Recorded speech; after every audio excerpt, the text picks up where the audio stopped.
ಎಲ್ಲರಿಗೂ ನಮಸ್ಕಾರ ಸ್ನೇಹಿತರೆ. ಹಿಂದೂ ಕ್ಯಾಲೆಂಡರ್ನಲ್ಲಿ ಜ್ಯೇಷ್ಠ ಮಾಸವು ವಿಶೇಷ ಮಹತ್ವವನ್ನು ಹೊಂದಿದೆ. ಈ ತಿಂಗಳಲ್ಲಿ ಬರುವ ಉಪವಾಸಗಳು ಮತ್ತು ಹಬ್ಬಗಳು ಧಾರ್ಮಿಕ ದೃಷ್ಟಿಕೋನದಿಂದ ಬಹಳ ಮುಖ್ಯ. ಇವುಗಳಲ್ಲಿ ಜ್ಯೇಷ್ಠ ಹುಣ್ಣಿಮೆಗೆ ವಿಶೇಷ ಸ್ಥಾನವಿದೆ. ಸನಾತನ ಧರ್ಮದ ಗ್ರಂಥಗಳ ಪ್ರಕಾರ ಈ ಹುಣ್ಣಿಮೆ ಪವಿತ್ರ ಸಂದರ್ಭದಲ್ಲಿ ಪವಿತ್ರ ನದಿಯಲ್ಲಿ ಸ್ನಾನ ಮಾಡಿ ದಾನ ಮಾಡುವುದು ಶುಭವೆಂದು ಪರಿಗಣಿಸಲಾಗಿದೆ. ಹೀಗೆ ಮಾಡುವುದರಿಂದ ಒಬ್ಬ ವ್ಯಕ್ತಿಯು ತನ್ನ ಪಾಪಗಳಿಂದ ಮುಕ್ತನಾಗುತ್ತಾನೆ ಎಂಬ ನಂಬಿಕೆ ಇದೆ. ಈ ಹುಣ್ಣಿಮೆಯು ಆಚರಿಸಲಾಗುತ್ತಿದೆ.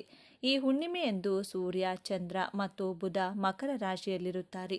3 ಗ್ರಹಗಳು ಒಟ್ಟಿಗೆ ಇದ್ದರೆ ತ್ರಿಗ್ರಾಹಿ ಯೋಗ ಉಂಟಾಗುತ್ತದೆ. ಈ ಸಂಯೋಜನೆಯು ಕೆಲವು ರಾಶಿಚಕ್ರ ಚಿಹ್ನೆಗಳಿಗೆ ಪ್ರಯೋಜನಕಾರಿಯಾಗಿ ಫಲಿತಾಂಶಗಳನ್ನು ನೀಡುತ್ತದೆ. ವಿಶೇಷವಾದ ಈ ಹುಣ್ಣಿಮೆ ದಿನ ಕಲ್ಲುಪ್ಪಿನಿಂದ ಮಾಡುವ ಈ ಚಿಕ್ಕ ಪರಿಹಾರದಿಂದ ಹಣ ವೃದ್ಧಿಯಾಗುತ್ತದೆ, ಆರೋಗ್ಯ ವೃದ್ಧಿಯಾಗುತ್ತದೆ, ಮನೆಗೆ ಬಂದಿರುವಂತಹ ಕೆಟ್ಟ ದೃಷ್ಟಿ ದೋಷಗಳು, ಮಾಟಮಂತ್ರಗಳು ನಿವಾರಣೆಯಾಗುತ್ತೆ, ಅದೃಷ್ಟ ಕೂಡಿ ಬರುತ್ತೆ. ಒಟ್ಟಾರೆಯಾಗಿ ಕಲ್ಲುಪ್ಪಿನಿಂದ ಈ ಒಂದು ಪರಿಹಾರವನ್ನು ನೀವು ಈ ದಿನ ಮಾಡಿದರೆ ಖಂಡಿತ ಸ್ನೇಹಿತರೆ ನಿಮ್ಮ ಸಮಸ್ಯೆಗಳೆಲ್ಲ ಸಂಪೂರ್ಣವಾಗಿ ನಿವಾರಣೆಯಾಗುತ್ತೆ. ಏನು ಮಾಡಬೇಕು ಅಂತ ನೋಡೋಣ ಬನ್ನಿ. ಅದಕ್ಕೂ ಮುಂಚೆ ನೀವಿನ್ನು ಚಾನಲ್ಗೆ ಸಬ್ಸ್ಕ್ರೈಬ್ ಆಗಿಲ್ಲ ಅಂದರೆ ಈಗಲೇ ಸಬ್ಸ್ಕ್ರೈಬ್ ಆಗಿ, ಹಾಗೆ ವಿಡಿಯೋಗೆ ಲೈಕ್ ಮಾಡಿ, ವಿಡಿಯೋ ಸ್ಕಿಪ್ ಮಾಡದೆ ಕೊನೆ ತನಕ ನೋಡಿ. ವೃಷಭ ರಾಶಿ. ವೃಷಭ ರಾಶಿ ಚಕ್ರದ ಜನರ ಜೀವನದಲ್ಲಿ ನಡೆಯುತ್ತಿರುವ ಸಮಸ್ಯೆಗಳು ಕೊನೆಗೊಳ್ಳುತ್ತವೆ. ಕೆಲಸದಲ್ಲಿನ ಅಡೆತಡೆಗಳು ಕೊನೆಗೊಳ್ಳುತ್ತವೆ. ಉದ್ಯೋಗದಲ್ಲಿ ಪ್ರಗತಿ ಸಿಗುವ ಸಾಧ್ಯತೆಗಳಿವೆ. ನಿಮ್ಮ ಜೀವನ ಸಂಗಾತಿಯ ಸಹವಾಸ ನಿಮಗೆ ಸಿಗುತ್ತದೆ. ಪ್ರಯಾಣದ ಸಾಧ್ಯತೆ ಇರುತ್ತದೆ. ಆರ್ಥಿಕವಾಗಿ ಪರಿಸ್ಥಿತಿ ಬಲವಾಗಿರುತ್ತದೆ. ಕನ್ಯಾ ರಾಶಿ. ಕನ್ಯಾ ರಾಶಿ ಚಕ್ರದ ಜನರಿಗೆ ತ್ರಿಗ್ರಾಹಿ ಯೋಗವು ಜೀವನದಲ್ಲಿ ಸಕಾರಾತ್ಮಕ ಬದಲಾವಣೆಗಳನ್ನು ತರುತ್ತದೆ. ವೃತ್ತಿ ಜೀವನದಲ್ಲಿ ಪ್ರಗತಿಗೆ ಅವಕಾಶಗಳು ದೊರೆಯಲಿವೆ. ನಿಮಗೆ ಉನ್ನತ ಅಧಿಕಾರಿಗಳಿಂದ ಬೆಂಬಲ ಸಿಗುತ್ತದೆ. ಆದಾಯ ಹೆಚ್ಚಾಗುವ ಸಾಧ್ಯತೆ ಇದೆ. ಪ್ರೇಮ ಜೀವನ ಸುಧಾರಿಸುತ್ತದೆ. ಉದ್ಯಮಿಗಳಿಗೂ ಒಳ್ಳೆಯ ಸಮಯ. ತುಲಾ ರಾಶಿ. ಹುಣ್ಣಿಮೆಯಂದು ರೂಪುಗೊಳ್ಳುವ ಗ್ರಹಗಳ ಶುಭ ಸಂಯೋಜನೆಯು ತುಲಾ ರಾಶಿ ಚಕ್ರದ ಜನರಿಗೆ ಪ್ರಯೋಜನಕಾರಿಯಾಗಿದೆ. ನಿಮ್ಮ ವೃತ್ತಿ ಜೀವನದಲ್ಲಿ ಪ್ರಗತಿ ಸಾಧಿಸಲು ನಿಮಗೆ ಅವಕಾಶಗಳು ಸಿಗುತ್ತವೆ. ಸಾಮಾಜಿಕವಾಗಿ ಪ್ರತಿಷ್ಠೆ ಹೆಚ್ಚಾಗುತ್ತದೆ. ನಿಮ್ಮ ಪ್ರೀತಿಪಾತ್ರರು ನಿಮ್ಮೊಂದಿಗಿರುತ್ತಾರೆ. ವ್ಯವಹಾರದ ಪರಿಸ್ಥಿತಿ ಮೊದಲಿಗಿಂತ ಉತ್ತಮವಾಗಿರುತ್ತದೆ. ಮಕರ ರಾಶಿ. ಮಕರ ರಾಶಿಯವರಿಗೆ ಅದೃಷ್ಟದ ಸಮಯ ಸೃಷ್ಟಿಯಾಗುತ್ತೆ. ನಿಮಗೆ ಕೆಲವು ಒಳ್ಳೆಯ ಸುದ್ದಿಗಳು ಸಿಗಬಹುದು. ಹಣಕ್ಕೆ ಸಂಬಂಧಿಸಿದ ಸಮಸ್ಯೆಗಳು ದೂರವಾಗುತ್ತವೆ. ಭೂಮಿ, ಕಟ್ಟಡ ಮತ್ತು ವಾಹನ ಖರೀದಿ ಸಾಧ್ಯ. ಪರಿಹಾರಗಳು. ಹುಣ್ಣಿಮೆಯಂದು ವಿಷ್ಣುವನ್ನು ಸರಿಯಾದ ರೀತಿಯಲ್ಲಿ ಪೂಜಿಸಿ ಮತ್ತು ನಂತರ ಭಕ್ತಿಯಿಂದ ಕಪ್ಪು ಎಳ್ಳನ್ನು ದಾನ ಮಾಡಿ. ಎಳ್ಳನ್ನು ದಾನ ಮಾಡುವುದರಿಂದ ಮರಣಾನಂತರ ವೈಕುಂಠದಲ್ಲಿ ಸ್ಥಾನ ಸಿಗುತ್ತದೆ ಮತ್ತು ಜೀವನದಲ್ಲಿ ಸಂತೋಷ ಮತ್ತು ಶಾಂತಿ ನೆಲೆಸುತ್ತದೆ ಎಂದು ನಂಬಲಾಗಿದೆ. ಪೂರ್ವಜರ ಶಾಂತಿಗಾಗಿ ಈ ದಿನ ಪವಿತ್ರ ನದಿಯಲ್ಲಿ ಸ್ನಾನ ಮಾಡುವುದು ಅಗತ್ಯವೆಂದು ಪರಿಗಣಿಸಲಾಗಿದೆ. ಸ್ನಾನ ಮಾಡಿದ ನಂತರ ಒಂದು ಪಾತ್ರೆಯಲ್ಲಿ ನೀರು ಮತ್ತು ಕಪ್ಪು ಎಳ್ಳನ್ನು ಹಾಕಿ ಶಿವನಿಗೆ ಅಭಿಷೇಕ ಮಾಡಿ. ಈ ಪರಿಹಾರವನ್ನು ಮಾಡುವುದರಿಂದ ನೀವು ಶಿವನ ಆಶೀರ್ವಾದವನ್ನು ಪಡೆಯುತ್ತೀರಿ ಮತ್ತು ನಿಮ್ಮ ಪೂರ್ವಜರ ಶಾಪ ನಿವಾರಣೆಯಾಗುತ್ತದೆ. ಶನಿದೋಷ ಇರುವವರು ಈ ದಿನ ಕಪ್ಪು ಎಳ್ಳನ್ನು ದಾನ ಮಾಡಬೇಕು. ಹೀಗೆ ಮಾಡುವುದರಿಂದ ಜಾತಕದಲ್ಲಿ ಶನಿಯ ಅಶುಭ ಪರಿಣಾಮಗಳು ಕಡಿಮೆಯಾಗುತ್ತವೆ ಮತ್ತು ಜೀವನದಲ್ಲಿ ಸಕಾರಾತ್ಮಕತೆ ಬರುತ್ತದೆ. ಹುಣ್ಣಿಮೆ ದಿನ ನಾವು ಏನು ಮಾಡಬೇಕು ಎಂದು ನೋಡೋದಾದರೆ ಕಲ್ಲುಪ್ಪು ಮತ್ತು ಬಿಳಿ ಸಾಸಿವೆಯಿಂದ ಏನು ಮಾಡಬೇಕೆಂದು ನೋಡೋಣ. ಬಿಳಿ ಸಾಸಿವೆ ಹಾಗೂ ಕಲ್ಲುಪ್ಪು ಏನು ಮಾಡಬೇಕು, ಇದನ್ನು ಯಾವ ಸಮಯದಲ್ಲಿ ಮಾಡಬೇಕು ಅನ್ನೋದಾದರೆ, ಈ ದಿನ ಹುಣ್ಣಿಮೆ ಬುಧವಾರ ಬಂದಿದೆ, 11ನೇ ತಾರೀಕು. ಹಾಗಾಗಿ ಸಂಜೆ 6 ಗಂಟೆ ನಂತರ ಪೂಜೆ ಎಲ್ಲ ಮುಗಿದ ಮೇಲೆ, ಅಂದರೆ ಗೋಧೂಳಿ ಸಮಯದಲ್ಲಿ ನೀವು ಮನೆಯಲ್ಲಿ ದೀಪ ಹಚ್ಚಿ ಪೂಜೆಯನ್ನು ಮಾಡಿದ ನಂತರ ಈ ಕೆಲಸವನ್ನು ಅಥವಾ ಈ ತಂತ್ರವನ್ನು ಮಾಡಬೇಕಾಗುತ್ತದೆ. ಈ ಒಂದು ತಂತ್ರವನ್ನು ಈ ದಿನ ತಪ್ಪದೆ ಮಾಡಿ ನೋಡಿ. ಇದರ ವಿಶೇಷತೆ ನಿಮಗೆ ತಿಳಿಯಲಿದೆ. ಇದಕ್ಕೆ ಒಂದು ಗಾಜಿನ ಬೌಲ್ ತಗೋಬೇಕು, ಇಲ್ಲವಾದಲ್ಲಿ ಪಿಂಗಾಣಿ ಬೌಲನ್ನು ತಗೋಬೇಕು. ಯಾವುದೇ ಕಾರಣಕ್ಕೂ ಪ್ಲಾಸ್ಟಿಕ್ಕನ್ನು ಉಪಯೋಗಿಸೋಕೆ ಹೋಗಬೇಡಿ. ಗಾಜು ಅಥವಾ ಪಿಂಗಾಣಿ ಉಪಯೋಗಿಸಬಹುದು. ಒಂದು ಬೌಲ್ ತೆಗೆದುಕೊಂಡು ಆ ಗ್ಲಾಸ್ನಲ್ಲಿ ಉಪ್ಪನ್ನು ಹಾಕಬೇಕು.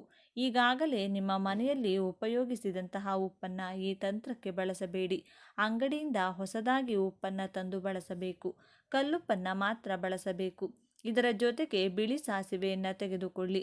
ಬಿಳಿ ಸಾಸಿವೆಯನ್ನು ಎಷ್ಟು ತೆಗೆದುಕೊಳ್ಳಬೇಕೆಂದರೆ, ನಿಮ್ಮ ಕೈಯನ್ನು ಸಾಸಿವೆ ಇರುವ ಡಬ್ಬದಲ್ಲಿ ಹಾಕಿ ನಿಮ್ಮ 5 ಬೆರಳುಗಳಲ್ಲಿ ಎಷ್ಟು ಬರುತ್ತೋ ಅಷ್ಟು ಬಿಳಿ ಸಾಸಿವೆಯನ್ನು ತೆಗೆದುಕೊಂಡು ಕಲ್ಲುಪ್ಪಿದೆಯಲ್ಲ ಆ ಬೌಲ್ನಲ್ಲಿ ಕಲ್ಲುಪ್ಪಿನ ಮೇಲೆ ಹಾಕಬೇಕು.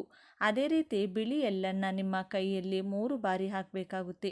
ಅಂದರೆ ಕಲ್ಲುಪ್ಪಿನ ಮೇಲೆ 3 ಬಾರಿ ನಿಮ್ಮ 5 ಬೆರಳುಗಳಲ್ಲಿ ಎಷ್ಟು ಬರುತ್ತೋ ಅಷ್ಟನ್ನೇ ನೀವು ತಗೊಂಡು ಈ ರೀತಿಯಾಗಿ ಕಲ್ಲುಪ್ಪಿನ ಮೇಲೆ ಹಾಕಬೇಕು.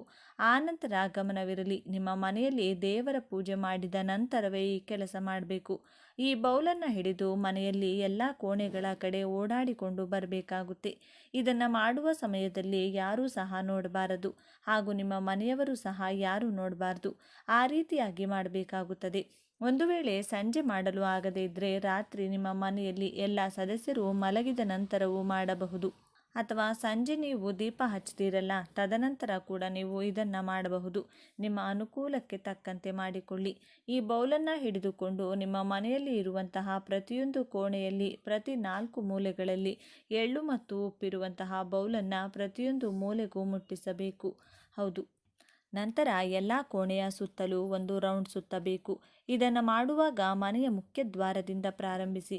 ಮೊದಲು ಮನೆಯ ಹಾಲಿರುವಂತಹ ಕೋಣೆಯಿಂದ ಪ್ರಾರಂಭಿಸಬೇಕು. ನಂತರ ನಿಮ್ಮ ಮನೆಯ ಅಡುಗೆ ಮನೆ ಬರಬೇಕು. ಆ ನಂತರ ನಿಮ್ಮ ಮನೆಯಲ್ಲಿ ಎಷ್ಟು ಮಲಗುವ ಕೋಣೆಗಳಿವೆಯೋ, ಅಂದರೆ ಎಷ್ಟು ಬೆಡ್ರೂಮ್ ಇರಲಿವೆ ಅಷ್ಟು ರೂಮಿನ ಪ್ರತಿ 4 ಮೂಲೆಗಳಲ್ಲೂ ಈ ಬೌಲನ್ನು ಮುಟ್ಟಿಸುತ್ತಾ ಹಾಗೂ ಪ್ರತಿ ರೂಮ್ನಲ್ಲೂ ಒಂದು ಸುತ್ತು ಬರಬೇಕು. ಬಾತ್ರೂಮ್ ಹಾಗೂ ಟಾಯ್ಲೆಟ್ ಬಿಟ್ಟು, ದೇವರ ಮನೆ ಬೇಡ, ಬಾತ್ರೂಮ್ ಹಾಗೂ ಟಾಯ್ಲೆಟ್ ರೂಮ್ಗಳು ಬೇಡ, ಮನೆಯ ಈ 2 ಕೋಣೆಗಳನ್ನು ಬಿಟ್ಟು ಉಳಿದ ಎಲ್ಲ ಕಡೆಯೂ ಮಾಡಬೇಕು. ತದನಂತರ ಯಾರಿಗೂ ಸಿಗದ ಹಾಗೆ ರಹಸ್ಯವಾಗಿ ಇದನ್ನು ಇಡಬೇಕು. ನಿಮ್ಮ ಮನೆಯಲ್ಲಿ ನೀವು ಕುಳಿತುಕೊಳ್ಳುವಂತಹ ಸೋಫಾ ಕೆಳಗಡೆ ಇಡಬಹುದು, ಅಥವಾ ನೀವು ಮಲಗುವ ಕೋಣೆಯಲ್ಲಿ ಮಂಚದ ಕೆಳಗೆ ಇಡಬಹುದು, ಅಥವಾ ಎಲ್ಲಿ ನಿಮಗೆ ಅನುಕೂಲವಾಗುತ್ತದೆಯೋ ಆ ಜಾಗದಲ್ಲಿ ಇಡಬಹುದು.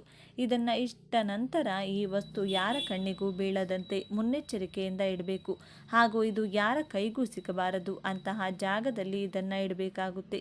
ಆ ದಿನ ರಾತ್ರಿ ಪೂರ್ತಿಯಾಗಿ ಇದು ನಿಮ್ಮ ಮನೆಯಲ್ಲಿಯೇ ಇಡಬೇಕು. ಇದರಿಂದ ನಿಮ್ಮ ಮನೆಗೆ ಹಾಗೂ ನಿಮ್ಮ ಮನೆಯಲ್ಲಿ ವಾಸಿಸುವ ಯಾರಿಗಾದರೂ ಕೆಟ್ಟ ದೃಷ್ಟಿ ಬಿದ್ದಿದ್ರೆ ಅದು ನಿವಾರಣೆಯಾಗುತ್ತದೆ. ಒಂದು ವೇಳೆ ನಿಮ್ಮ ಮನೆಯಲ್ಲಿ ಯಾರಾದರೂ ಮಾಟಮಂತ್ರ ಮಾಡಿಸಿದ್ರೆ, ಕೆಟ್ಟ ಕನಸುಗಳು ಬರುತ್ತಿದ್ದರೆ, ದುಷ್ಟಶಕ್ತಿಗಳ ಕಾಟವಿದ್ದರೆ, ನೆಮ್ಮದಿ ಇಲ್ಲದಿದ್ದರೆ, ಅಥವಾ ದುಡಿದ ಹಣ ಕೈಯಲ್ಲಿ ಇಲ್ಲದೇ ಇರುವುದು, ಅಥವಾ ಮನೆಯಲ್ಲಿ ಯಾವಾಗಲೂ ಜಗಳ ಆಡ್ತಾ ಇದ್ದರೆ, ಹೀಗೆ ನಕಾರಾತ್ಮಕ ಶಕ್ತಿ ನಿಮ್ಮ ಮನೆಯಲ್ಲಿ ಆವರಿಸಿದ್ರೆ ಈ ಎಲ್ಲ ಸಮಸ್ಯೆಗಳು ನಿವಾರಣೆಯಾಗಿ ನೆಮ್ಮದಿಯ ಜೀವನ ನಡೆಸುತ್ತೀರಿ. ಈ ದಿನ ತಂತ್ರಮಂತ್ರಗಳಿಗೆ ವಿಶೇಷವಾದ ದಿನವಾಗಿದೆ. ಇದನ್ನು ರಹಸ್ಯವಾಗಿ ನೀವು ಯಾವುದಾದ್ರೂ ಒಂದು ಜಾಗದಲ್ಲಿ ಇಡಬೇಕಾಗುತ್ತೆ. ಯಾವುದೇ ಕಾರಣಕ್ಕೂ ಚೆಲ್ಲಬಾರ್ದು. ಇದು ಮನೆಯಲ್ಲಿ ಚೆಲ್ಲಬಾರ್ದು. ಚೆಲ್ಲದಂತೆ ಜಾಗ್ರತೆ ವಹಿಸಬೇಕು. ಈ ರೀತಿಯಾಗಿ ನೀವು ನೋಡ್ಕೋಬೇಕಾಗುತ್ತದೆ. ಇದನ್ನು ಸಾಯಂಕಾಲ ಆದರೂ ಮಾಡಿ ಅಥವಾ ರಾತ್ರಿ ವೇಳೆ ಆದರೂ ಮಾಡಿ. ಆದರೆ ಈ ಹುಣ್ಣಿಮೆ ದಿನ, ಅದರಲ್ಲೂ ಬುಧವಾರ ದಿನವೇ ಮಾಡಬೇಕಾಗುತ್ತೆ. ಆ ಬೌಲ್ ಏನಿರುತ್ತೆ, ಕಲ್ಲುಪ್ಪು ಮತ್ತು ಬಿಳಿ ಸಾಸಿವೆ ಹಾಕಿರುವಂಥ ಆ ಬೌಲ್ ರಾತ್ರಿ ಪೂರ್ತಿಯಾಗಿ ಅದು ನಿಮ್ಮ ಮನೆಯಲ್ಲಿ ಯಾರಿಗೂ ಕಾಣದ ಹಾಗೆ ಇಟ್ಟಿರಬೇಕು. ಬೆಳಿಗ್ಗೆ ನೀವು ಸ್ನಾನ ಮಾಡುವ ಮೊದಲು ಯಾವುದೇ ಕಾರಣಕ್ಕೂ ಇದನ್ನು ಮುಟ್ಟಬೇಡಿ. ಸ್ನಾನವಾದ ಬಳಿಕ ಯಾವುದೇ ಸಮಯದಲ್ಲಾದರೂ ಸರಿ, ಇಟ್ಟಿರುವ ಆ ಬೌಲನ್ನು ತೆಗೆದುಕೊಂಡು ಇದನ್ನು ಒಂದು ಕವರ್ನಲ್ಲಿ ಹಾಕ್ಕೊಂಡು, ಇದನ್ನು ಕಲ್ಲುಪ್ಪು ಮತ್ತು ಬಿಳಿ ಸಾಸಿವೆ ಇದೆಯಲ್ಲ ಅದನ್ನು ಕವರಲ್ಲಿ ಹಾಕ್ಕೊಂಡು ಅದನ್ನು ಯಾರೂ ಓಡಾಡದೇ ಇರುವಂತಹ ನಿರ್ಜಲ ಪ್ರದೇಶವಿರುವ ಜಾಗದಲ್ಲಿ ಹಾಕಿಬರಬೇಕು. ಮನೆಗೆ ಬಂದು ಕೈಕಾಲು ಮುಖ ತೊಳೆದುಕೊಳ್ಳಿ. ಹೀಗೆ ಮಾಡಿದ 15 ದಿನಗಳಲ್ಲಿ ನಿಮಗೆ ಪ್ರಯತ್ನದ ಫಲ ಸಿಗುತ್ತದೆ. ಈ ರೀತಿಯಾಗಿ ಮಾಡೋದ್ರಿಂದ ನಿಮ್ಮ ಮನೆಯಲ್ಲಿ ಎಂತಹ ಕಠಿಣ ಸಮಸ್ಯೆಗಳಿದ್ದರೂ ಪರಿಹಾರ ಆಗುತ್ತೆ. ನಿಮಗೆ ಬರಬೇಕಾದ ಹಣ ನಿಮ್ಮ ಕೈ ಸೇರಲಿದೆ. ನೀವು ದುಡಿದ ಎಷ್ಟೋ ಹಣ ವಾಪಸ್ ಬರ್ತಾ ಇಲ್ಲ, ಸ್ಟ್ರಕ್ ಆಗಿದೆ ಎನ್ನುವವರಿಗೆ ಹಣ ಬರೋದಕ್ಕೆ ಶುರುವಾಗುತ್ತದೆ. ದುಡಿದಂತಹ ಹಣ ಕೈಯಲ್ಲಿ ನಿಲ್ಲೋದಕ್ಕೆ ಶುರುವಾಗುತ್ತದೆ. ಮನೆಯಲ್ಲಿ ಜಗಳಗಳಾಗ್ತಾ ಇದ್ದರೆ ಸುಮಾರು ಮನೆಗಳಲ್ಲಿ ನಾವು ನೋಡಿದ್ದೇವೆ. ಅಮಾವಾಸ್ಯೆ ಬಂತು ಅಂದರೆ ಸಾಕು ಜಗಳ, ಹುಣ್ಣಿಮೆ ಬಂತು ಅಂದರೆ ಜಗಳಗಳು, ಮಂಗಳವಾರ, ಶುಕ್ರವಾರ, ಈ ರೀತಿಯಾಗಿ ಸಣ್ಣ ಸಣ್ಣ ವಿಷಯಗಳಿಗೂ ಸಹ ಜಗಳಗಳಾಗ್ತಾ ಅದು ದೊಡ್ಡದಾಗಿ ಬೆಳೆಯುತ್ತಾ ಹೊಡೆದಾಡುವ ಮಟ್ಟಕ್ಕೆ ಹೋಗುತ್ತದೆ. ಇಂತಹ ಸಮಸ್ಯೆಗಳಿದ್ದಲ್ಲಿ ನೀವು ಈ ಹುಣ್ಣಿಮೆ ದಿನ ಆದಷ್ಟು ಕಲ್ಲುಪ್ಪಿನಿಂದ ಈ ರೀತಿಯಾಗಿ ಮಾಡಿಕೊಳ್ಳೋದ್ರಿಂದ ನಿಮ್ಮ ಮನೆಯಲ್ಲಿ ಸುಖ, ಶಾಂತಿ, ನೆಮ್ಮದಿ ಅನ್ನೋದು ನೆಲೆಸುತ್ತೆ. ಈ ಹುಣ್ಣಿಮೆ ದಿನ ಆದಷ್ಟು ಮೌನವನ್ನು ಕಾಪಾಡೋದು, ಅಂದರೆ ನಾವು ಮಾತನಾಡದೇ ಇರುವುದು ಒಳ್ಳೆಯದು. ಒಂದು ವೇಳೆ ಮಾತನಾಡುವ ಅವಶ್ಯಕತೆ ಇದ್ದರೆ ಮಾತ್ರ ಮಾತನಾಡಿ, ಇಲ್ಲದಿದ್ದರೆ ಆದಷ್ಟು ಮೌನವಾಗಿರಿ, ಶಾಂತವಾಗಿರಿ. ಸಾಧ್ಯವಾದರೆ ಶಕ್ತಿಯುತ ದೇವಸ್ಥಾನಗಳಿಗೆ ಹೋಗಿ, ಅಮ್ಮನವರ ದೇವಸ್ಥಾನಗಳಿಗೆ ಹೋಗಿ ಅಲ್ಲಿ 1-5 ನಿಮಿಷಗಳ ಕಾಲ ಕೂತ್ಕೊಂಡಿದ್ದು ಬನ್ನಿ. ಹಾಗೆಯೇ ಸಾಧ್ಯವಿದ್ದಲ್ಲಿ ನಿರ್ಗತಿಕರಿಗೆ ನಿಮ್ಮ ಕೈಯಲ್ಲಿ ಎಷ್ಟಾಗುತ್ತೋ ಅಷ್ಟು ದಾನವನ್ನು ಕೊಡೋದಾಗಲಿ ಅಥವಾ ಪವಿತ್ರ ನದಿಗಳಲ್ಲಿ ಸ್ನಾನ ಮಾಡೋದು ಕೂಡ ತುಂಬಾ ಒಳ್ಳೆಯದು. ಹಾಗಾಗಿ ಈ ಕೆಲಸಗಳನ್ನು ಮಾಡೋದ್ರಿಂದ ನಿಮ್ಮ ಪೂರ್ವಜರ ಅವರ ಶ್ರಾದ್ದ ದರ್ಪಣವನ್ನು ಬಿಡೋದ್ರಿಂದ ಸಹ ನೀವು ಮಾಡಿದ ಕರ್ಮಗಳು ಪಾಪ ಕಾರ್ಯಗಳು ಪರಿಹಾರವಾಗುತ್ತದೆ. ಹಾಗಾಗಿ ನೀವು ಉಪ್ಪು ಮತ್ತು ಸಾಸಿವೆಯಿಂದ ಈ ರೀತಿಯಾಗಿಯೂ ಸಹ ಮಾಡಬಹುದು. ನಿಮ್ಮ ಮನೆಯಲ್ಲಿರುವಂತಹ ನೆಗೆಟಿವ್ ಎನರ್ಜಿ ಇರಬಹುದು, ದುಷ್ಟಶಕ್ತಿಗಳ ಕಾಟ ಇರಬಹುದು, ಪರಿಹಾರ ಶತಸಿದ್ಧ ಎಂದು ಹೇಳ್ತಾ ಈ ವಿಡಿಯೋವನ್ನು ಮುಗಿಸ್ತಿದ್ದೇನೆ. ಸರಿ ಸ್ನೇಹಿತರೆ, ಈ ಮಾಹಿತಿ ನಿಮಗೆ ಇಷ್ಟವಾಗಿದೆ ಎಂದು ನಾನು ಭಾವಿಸ್ತಿದ್ದೇನೆ. ಈ ಮಾಹಿತಿಯ ಬಗ್ಗೆ ನಿಮ್ಮ ಅನಿಸಿಕೆ ಹಾಗೂ ಅಭಿಪ್ರಾಯಗಳನ್ನು ತಪ್ಪದೇ ಕಮೆಂಟ್ ಬಾಕ್ಸ್ನಲ್ಲಿ ಕಮೆಂಟ್ ಮಾಡಿ. ಈ ವಿಡಿಯೋವನ್ನು ಎಲ್ಲರಿಗೂ ಶೇರ್ ಮಾಡಿ. ಹಾಗೆ ಇನ್ನು ನನ್ನ ಚಾನಲ್ಗೆ ಯಾರೆಲ್ಲ ಸಬ್ಸ್ಕ್ರೈಬ್ ಮಾಡಿಕೊಳ್ಳದೆ ಹಾಗೆ ವಿಡಿಯೋ ನೋಡ್ತಾ ಇದ್ದರೆ ಎಲ್ಲರೂ ಈಗಲೇ ಸಬ್ಸ್ಕ್ರೈಬ್ ಮಾಡಿಕೊಳ್ಳಿ. ಹಾಗೂ ಪಕ್ಕದಲ್ಲಿರುವಂತಹ ಬೆಲ್ ಐಕಾನ್ ಕ್ಲಿಕ್ ಮಾಡೋದ್ರಿಂದ ನಾನು ಹಾಕುವ ಪ್ರತಿ ವಿಡಿಯೋಗಳೆಲ್ಲ ಬೇಗ ಬಂದು ತಲುಪುತ್ತದೆ. ಆದಷ್ಟು ಒಳ್ಳೊಳ್ಳೆ ವಿಡಿಯೋಗಳನ್ನು ನಿಮಗೆ ತಿಳಿಸಿಕೊಡ್ತೀನಿ. ಎಲ್ಲರೂ ಭಕ್ತಿಯಿಂದ ಓಂ ನಮಃ ಶಿವಾಯ ಅಂತ ಕಮೆಂಟ್ ಮಾಡಿ. ಲಕ್ಷ್ಮೀ ದೇವಿ ಇರುವಲ್ಲಿ ಸಂಪತ್ತಿಗೆ ಯಾವುದೇ ಕೊರತೆ ಇರುವುದಿಲ್ಲ. ಕೆಲವೊಂದು ಸ್ಥಳದಲ್ಲಿ ಲಕ್ಷ್ಮೀ ದೇವಿ ಇರಲು ಇಷ್ಟಪಡುವುದಿಲ್ಲ. ಲಕ್ಷ್ಮೀ ದೇವಿ ಎಂತಹ ಮನೆಗಳಲ್ಲಿರಲು ಇಷ್ಟಪಡುವುದಿಲ್ಲ. ಇಂಥವರ ಮನೆಗೆ ಲಕ್ಷ್ಮೀ ದೇವಿ ಬರೋದೇ ಇಲ್ಲ. ಇಂತಹ 4 ಮನೆಗಳಿಗೆ ಎಂದು ಲಕ್ಷ್ಮೀ ದೇವಿ ಕಾಲಿಡುವುದಿಲ್ಲ. ಇವರು ಯಾವಾಗಲೂ ಬಡತನ ಅನುಭವಿಸುತ್ತಾರೆಂದು ಶಾಸ್ತ್ರಗಳು ಹೇಳುತ್ತಿವೆ. ಲಕ್ಷ್ಮಿ ಅಂದರೆ ಹಣ, ಧನ, ಸಂಪತ್ತು, ಐಶ್ವರ್ಯಕ್ಕೆ ಅಧಿಪತಿ. ಯಾರಿಗೆ ಐಶ್ವರ್ಯ ಕಲುಗಬೇಕೆಂದರೂ ಆಕೆಯ ಅನುಗ್ರಹದಿಂದಲೇ ನಡೆಯುತ್ತದೆ. ಆದ್ದರಿಂದಲೇ ಎಲ್ಲರೂ ಕೂಡ ವಿವಿಧ ರೂಪಗಳಲ್ಲಿರುವ ಲಕ್ಷ್ಮೀ ದೇವಿಯ ವಿಗ್ರಹ, ಚಿತ್ರಪಟಗಳನ್ನು ಪೂಜಿಸುತ್ತಾರೆ. ಲಕ್ಷ್ಮೀ ದೇವಿ ಸಕಲ ಸಂಪತ್ತಿಗೆ ಅಧಿದೇವತೆ. ಆ ತಾಯಿಯ ಅನುಗ್ರಹ ಇದ್ದರೆ ಸಾಕು, ಎಲ್ಲವೂ ಸಿಗುತ್ತದೆ ಎನ್ನುತ್ತಾರೆ.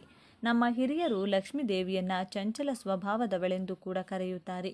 ಅಮ್ಮನವರ ಅಷ್ಟೋತ್ತರದಲ್ಲಿ ಚಂಚಲಾಯೇ ನಮಃ ಎಂಬ ನಾಮ ಕೂಡ ಇದೆ. ಇದಕ್ಕೆ ಕಾರಣ ಏನೆಂದರೆ, ಯಾವ ದೇವರನ್ನು ಉಪಾಸನೆ ಮಾಡುತ್ತೀರೋ ಆ ದೇವರ ತತ್ವ ಉಪಾಸಕನ ಬಳಿ ಇರುತ್ತದೆ. ಅದರ ಅನುಸಾರವಾದ ಲಕ್ಷಣಗಳು ಕಾಣಿಸುತ್ತವೆ. ಶ್ರೀ ಲಕ್ಷ್ಮಿ ಉಪಾಸನೆ ಮಾಡಿದರೆ ಧನ ಪ್ರಾಪ್ತಿ ಕಲುಗುತ್ತದೆ. ಈ ಉಪಾಸನೆ ಕಡಿಮೆ ಮಾಡಿದರೆ ಅಹಂಕಾರ ಜಾಗೃತವಾಗಿ ಆ ದೇವಿಯ ತತ್ವ ಉಪಾಸಕನನ್ನು ಬಿಟ್ಟು ಹೊರಟು ಹೋಗುತ್ತದೆ. ಆಗ ಸ್ವಂತ ತಪ್ಪನ್ನು ಒಪ್ಪಿಕೊಳ್ಳಲಾಗದೆ ಮನುಷ್ಯರು ಲಕ್ಷ್ಮಿ ಚಂಚಲೆ ಎಂದು ಹೇಳುತ್ತಾರೆ. ಆದರೆ ಇಲ್ಲಿ ನೆನಪಿಟ್ಟುಕೊಳ್ಳಬೇಕಾದ ವಿಷಯ ಏನೆಂದರೆ, ನಿಜಕ್ಕೆ ಲಕ್ಷ್ಮಿ ಚಂಚಲೆ ಆಗಿದ್ದಲ್ಲಿ ಆಕೆ ಎಂದೋ ಶ್ರೀ ಮಹಾವಿಷ್ಣುವಿನ ಚರಣಗಳನ್ನು ಬಿಟ್ಟು ಬಿಡಬೇಕಿತ್ತು. ಹಾಗಾಗಿ ಲಕ್ಷ್ಮೀದೇವಿ ಚಂಚಲೆಯಲ್ಲ, ನಮ್ಮ ಭಕ್ತಿ ಚಂಚಲವಾದದ್ದು ಎಂದು ಎಲ್ಲರೂ ತಿಳಿದುಕೊಳ್ಳಬೇಕು. ಈ ದಿನಗಳಲ್ಲಿ ದುಡ್ಡಿಲ್ಲದಿದ್ದರೆ ಯಾವ ಕೆಲಸವೂ ನಡೆಯುವುದಿಲ್ಲ. ಕೆಲವರ ಹತ್ತಿರ ವಿಪರೀತವಾದ ಹಣ ಇರುತ್ತೆ, ಕೆಲವರ ಹತ್ತಿರ ದುಡ್ಡು ನಿಲ್ಲುವುದೇ ಇಲ್ಲ. ಇದಕ್ಕೆ ಕಾರಣ ಏನಿರಬಹುದು ಎಂಬ ವಿಷಯ ನೀವೆಂದಾದರೂ ಯೋಚಿಸಿದ್ದೀರಾ? ಯಾರ ಮೇಲೆ ಲಕ್ಷ್ಮಿ ಕಟಾಕ್ಷ ಇರುತ್ತದೋ ಅವರ ಹತ್ತಿರ ಮಾತ್ರವೇ ದುಡ್ಡು ಉಳಿಯುತ್ತದೆ. ಹಾಗಾದರೆ ಲಕ್ಷ್ಮೀದೇವಿ ಅನುಗ್ರಹ ಪಡೆಯಬೇಕೆಂದರೆ ಏನು ಮಾಡಬೇಕೆಂದು ಈಗ ತಿಳಿದುಕೊಳ್ಳಿ. ಆದರೆ ಅದಕ್ಕೂ ಮುಂಚೆ ನೀವಿನ್ನು ನಮ್ಮ ಚಾನಲ್ನ ಸಬ್ಸ್ಕ್ರೈಬ್ ಮಾಡಿಕೊಂಡಿಲ್ಲ ಅಂದರೆ ಖಂಡಿತ ಈಗಲೇ ಸಬ್ಸ್ಕ್ರೈಬ್ ಮಾಡಿಕೊಳ್ಳಿ. ಹಾಗೆ ಹೊಸ ವಿಡಿಯೋ ನೋಟಿಫಿಕೇಷನ್ಸ್ಗಾಗಿ ಪಕ್ಕದಲ್ಲಿರೋ ಬೆಲ್ ಐಕಾನ್ ಕ್ಲಿಕ್ ಮಾಡುವುದನ್ನು ಮರಿಬೇಡಿ. ಎಲ್ಲರೂ ಓಂ ಶ್ರೀ ಮಹಾಲಕ್ಷ್ಮಿ ನಮಃ ಅಂತ ಕಮೆಂಟ್ ಮಾಡಿ. ಲಕ್ಷ್ಮೀದೇವಿ ಕಟಾಕ್ಷ ಅಥವಾ ಅನುಗ್ರಹ ಪಡೆಯುವುದು ಹೇಗೆ ಎಂಬುದರ ಬಗ್ಗೆ ಹಲವಾರು ಜನ ವಿಧವಾದ ವಿಷಯಗಳನ್ನು ಹೇಳುತ್ತಾರೆ. ಇದೇ ಮಾಡಬೇಕು ಅದೇ ಮಾಡಬೇಕು ಎಂದು ಹೇಳ್ತಾರೆ. ಆದರೆ ಅವೆಲ್ಲ ಮಾಡುವ ಅವಶ್ಯಕತೆ ಇಲ್ಲ. ಈಗ ನಾನು ಹೇಳುವಂತಹ ಕೆಲವು ವಿಷಯಗಳು ಫಾಲೋ ಆದರೆ ಸಾಕು.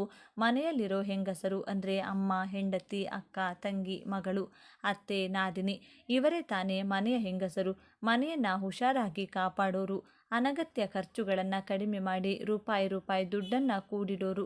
ಇವರ ಕಾರಣದಿಂದಲೇ ಮನೆ ಯಾವಾಗಲೂ ಸುಖ ಸಂತೋಷವಾಗಿರುತ್ತದೆ. ಆದ್ದರಿಂದಲೇ ಹೆಣ್ಣು ಮಕ್ಕಳನ್ನು ಲಕ್ಷ್ಮೀದೇವಿಗೆ ಹೋಲಿಸುತ್ತಾರೆ. ಆದರೆ ಎಲ್ಲ ಹೆಂಗಸರು ಒಂದೇ ರೀತಿ ಇರುವುದಿಲ್ಲ. ಕೆಲ ಹೆಂಗಸರು ದುಡ್ಡನ್ನು ಇಷ್ಟ ಬಂದಂತೆ ಖರ್ಚು ಮಾಡುತ್ತಾ, ಅವರಿವರ ಬಗ್ಗೆ ಅಗತ್ಯವಿಲ್ಲದಿದ್ದರೂ ಮಾತನಾಡುತ್ತಾ, ಚಾಡಿ ಹೇಳುತ್ತಾ ಕಾಲ ತಳ್ಳುತ್ತಿರುತ್ತಾರೆ. ಅಂಥವರ ಹತ್ತಿರ ಲಕ್ಷ್ಮೀದೇವಿ ಅಪ್ಪಿತಪ್ಪಿಯೂ ಕೂಡ ಬರುವುದಿಲ್ಲ. ಅಂಥ ಹೆಂಗಸರಿರುವ ಮನೆಗೆ ಲಕ್ಷ್ಮೀದೇವಿ ಎಂದಿಗೂ ಕಾಲಿಡಲ್ಲ ಎಂದು ಗರುಡ ಪುರಾಣ ಕೂಡ ಹೇಳುತ್ತಿದೆ. ಇನ್ನು ಎರಡನೇ ವಿಷಯ, ಯಾವ ಹೆಣ್ಣು ಪೊರಕೆಯನ್ನು ಕಾಲಿನಿಂದ ತುಳಿತಾಳೋ ಅಂತಹ ಹೆಣ್ಣಿರುವ ಮನೆಗೆ ಲಕ್ಷ್ಮೀದೇವಿ ಎಂದೂ ಬರುವುದಿಲ್ಲ. ಪೊರಕೆ ಶನಿದೇವರ ಆಯುಧ ಅಂತಹ ಪೊರಕೆಯನ್ನು ಕಾಲಿನಿಂದ ತುಳಿದರು ಅಥವಾ ತಳ್ಳಿದರು ಲಕ್ಷ್ಮೀದೇವಿ ಅಲ್ಲ ದರಿದ್ರ ದೇವತೆ ಮನೆಯೊಳಗೆ ಬರುತ್ತಾಳೆ. ನಮ್ಮ ಶಾಸ್ತ್ರಗಳಲ್ಲಿ ಪ್ರತಿ ವಸ್ತುವಿಗೂ ಒಂದು ಪ್ರತ್ಯೇಕವಾದ ಸ್ಥಾನ ಕೊಡಲಾಗಿದೆ. ಪೊರಕೆಗೂ ಕೂಡ ಪ್ರತ್ಯೇಕವಾದ ಸ್ಥಾನ ಇದೆ. ಆದ್ದರಿಂದಲೇ ಪೊರಕೆಗೆ ಕೊಡಬೇಕಾದ ಗೌರವ ಅದಕ್ಕೆ ಕೊಡಬೇಕು. ಇಲ್ಲದಿದ್ದರೆ ನೀವೇ ಕಾಡಿಬೇಡಿ ಕಷ್ಟಗಳನ್ನು ತಂದುಕೊಂಡಂತಾಗುತ್ತದೆ. ಹಾಗಾಗಿ ಪೊರಕೆಗೆ ಗೌರವ ಕೊಡಬೇಕು ಎಂಬುದನ್ನು ಮರೆಯಬೇಡಿ. ಲಕ್ಷ್ಮೀದೇವಿ ನಿಮ್ಮ ಮನೆಯೊಳಗೆ ಇರಬೇಕು ಅಂದರೆ ಪೊರಕೆಗೆ ಕಾಲು ತಾಕಿಸಬೇಡಿ.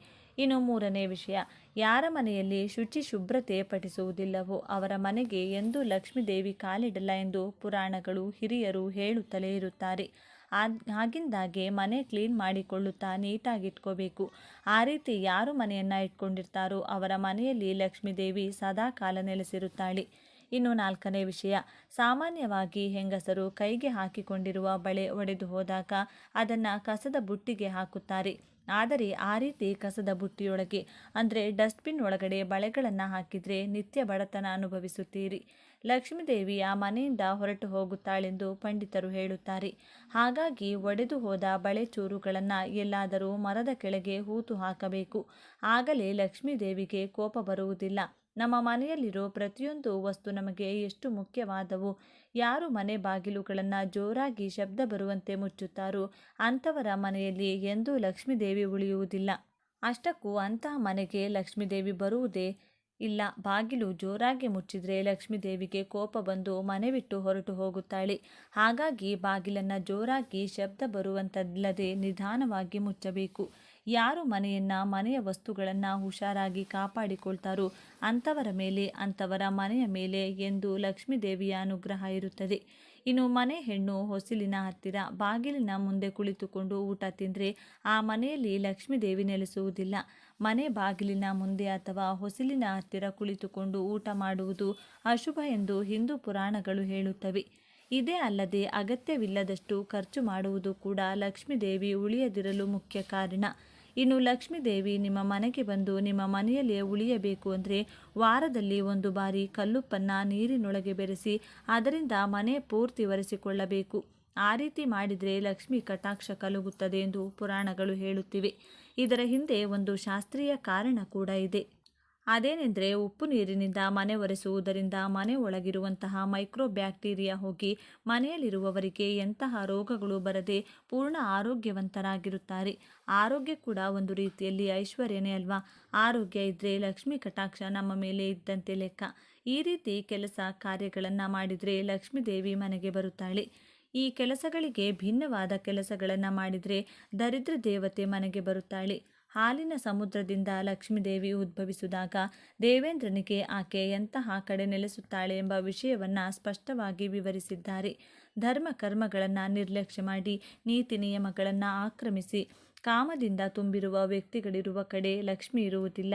ಯಾವ ವ್ಯಕ್ತಿ ಅಥವಾ ಕುಟುಂಬ ಅಹಂಕಾರ ಅಜ್ಞಾನದಿಂದ ವ್ಯವಹರಿಸಿ ಮನಸಾಕ್ಷಿಗೆ ವಿರುದ್ಧವಾಗಿ ನಡೆದುಕೊಳ್ತಾರೋ ಅಂತಹ ಆಸುಪಾಸಿಗೂ ಲಕ್ಷ್ಮಿ ಬರುವುದಿಲ್ಲ. ಅತಿಹಾಸೆ ಇರುವವರ ಹತ್ತಿರ ಕೂಡ ಧನಲಕ್ಷ್ಮಿ ನೆಲೆಸುವುದಿಲ್ಲ. ಎಲ್ಲ ಕರ್ಮಗಳಲ್ಲಿ ದುರಾಸೆ ತುಂಬ ಕೆಟ್ಟದ್ದು. ಎಲ್ಲ ಪಾಪಗಳಿಗೂ ದುರಾಸೆಯೇ ಮೂಲ ಎಂದು ಶಾಸ್ತ್ರಗಳಲ್ಲಿ ಹೇಳಿದ್ದಾರೆ. ಹಾಗಾಗಿ ದುರಾಸೆ ಪರರ ಹತ್ತಿರ ಕೂಡ ನಾನಿರುವುದಿಲ್ಲ ಎಂದು ಲಕ್ಷ್ಮಿ ಇಂದ್ರನಿಗೆ ಹೇಳಿದ್ದಾರೆ. ಹಿಂಸೆಯನ್ನು ಪ್ರೇರೇಪಿಸಿ ವ್ಯಕ್ತಿಗಳಿರುವ ಪ್ರದೇಶದಲ್ಲಿ ಹಿಂಸಾತ್ಮಕ ಪ್ರದೇಶಗಳಲ್ಲಿ ಕೂಡ ಲಕ್ಷ್ಮಿ ಇರಲು ಇಷ್ಟಪಡುವುದಿಲ್ಲ. ಮನುಷ್ಯರು ಹಾಗೂ ಮೂಕ ಪ್ರಾಣಿಗಳನ್ನು ಹಿಂಸಿಸುವರ ಹತ್ತಿರದಿಂದಲೂ ಕೂಡ ದೂರವಾಗುತ್ತಾಳೆ. ಅಷ್ಟೇ ಅಲ್ಲದೆ ಅಂಥವರಿಗೆ ವಿಪರೀತವಾದ ಕಷ್ಟಗಳನ್ನು ಕೂಡ ಕೊಡುತ್ತಾಳೆ. ಎಲ್ಲಿ ಸ್ತ್ರೀಯನ್ನು ಪೂಜಿಸುತ್ತಾರೋ ಅಲ್ಲೇ ಲಕ್ಷ್ಮಿ ಸದಾಕಾಲ ನೆಲೆಸುತ್ತಾಳೆ. ಮಹಿಳೆಯರನ್ನು ಅವಮಾನಿಸುವುದು, ಅವರನ್ನು ತಾತ್ಸಾರ ಮಾಡುವುದು, ಅವರ ಮೇಲೆ ದೌರ್ಜನ್ಯ ಮಾಡುವುದು, ಇಂತಹ ಕೆಲಸಗಳನ್ನು ಮಾಡುವವರ ಮನೆಯಿಂದಲೂ ಕೂಡ ಲಕ್ಷ್ಮಿ ದೂರಾಗುತ್ತಾಳೆ. ಅವರ ತಪ್ಪೇನೆಂದು ತಿಳಿದುಕೊಂಡು ಒಬ್ಬರನ್ನೊಬ್ಬರು ಅರ್ಥ ಮಾಡಿಕೊಳ್ಳುವ ಜನರಿರುವ ಕುಟುಂಬದ ಮೇಲೆ ಲಕ್ಷ್ಮಿ ಕಟಾಕ್ಷ ಸದಾಕಾಲ ಇರುತ್ತದೆ. ಕುಲ ಮತ್ತು ಶ್ರೀಮಂತ ಬಡವ ಎಂದು ಭೇದ ಭಾವ ತೋರದೆ ಬಂದ ಅತಿಥಿಗಳನ್ನು ಗೌರವಿಸಬೇಕು. ಅತಿಥಿಗಳನ್ನು ಖಾಲಿ ಹೊಟ್ಟೆಯಲ್ಲಿ ಬರಿಗೈಯಲ್ಲಿ ಕಳಿಸಬಾರದು. ಅಂಥ ಮನೆ ಪುಣ್ಯಕ್ಷೇತ್ರಕ್ಕೆ ಸಮಾನವಾಗುತ್ತದೆ ಅಂತ ಮನೆ ಲಕ್ಷ್ಮಿ ನಿವಾಸವಾಗುವುದಲ್ಲದೆ ಆ ಮನೆ ಸುಖ ಶಾಂತಿಯಿಂದ ತುಂಬಿರುತ್ತದೆ. ಪ್ರೀತಿ ಪ್ರೇಮ ಅನುರಾಗ ಅನ್ಯೋನ್ಯತೆಯಿಂದ ಸಂಸಾರ ನಡೆಸುವ ದಂಪತಿಗಳ ಮೇಲೆ ಲಕ್ಷ್ಮಿ ಆಶೀರ್ವಾದ ಸದಾಕಾಲ ಇರುತ್ತದೆ. ಹಾಗಲ್ಲದೆ ಯಾವಾಗಲೂ ಕಿತ್ತಾಡಿಕೊಳ್ಳುತ್ತಾ ಕುಟುಂಬ ಸಭ್ಯರ ಮೇಲೆ ಗೌರವ ಇಲ್ಲದಿರುವ ವ್ಯಕ್ತಿಗಳಿರುವ ಮನೆಯಿಂದ ಕೂಡ ಲಕ್ಷ್ಮಿ ಹೊರಟು ಹೋಗುತ್ತಾಳೆ. ಎಲ್ಲಿ ಅಹಂಕಾರ ಇರುತ್ತೋ, ಎಲ್ಲಿ ಭಕ್ತಿ ಶುಚಿ ಇರುವುದಿಲ್ಲವೋ ಅಲ್ಲಿ ಲಕ್ಷ್ಮೀದೇವಿ ಇರುವುದಿಲ್ಲ. ಹಾಗಾಗಿ ಲಕ್ಷ್ಮಿಗೆ ಇಷ್ಟ ಇಲ್ಲದಂತಹ ಕೆಲಸಗಳನ್ನು ಮಾಡಿ ಲಕ್ಷ್ಮಿಯನ್ನು ಚಂಚಲೆ ಎಂದು ಕರೆಯಬೇಡಿ.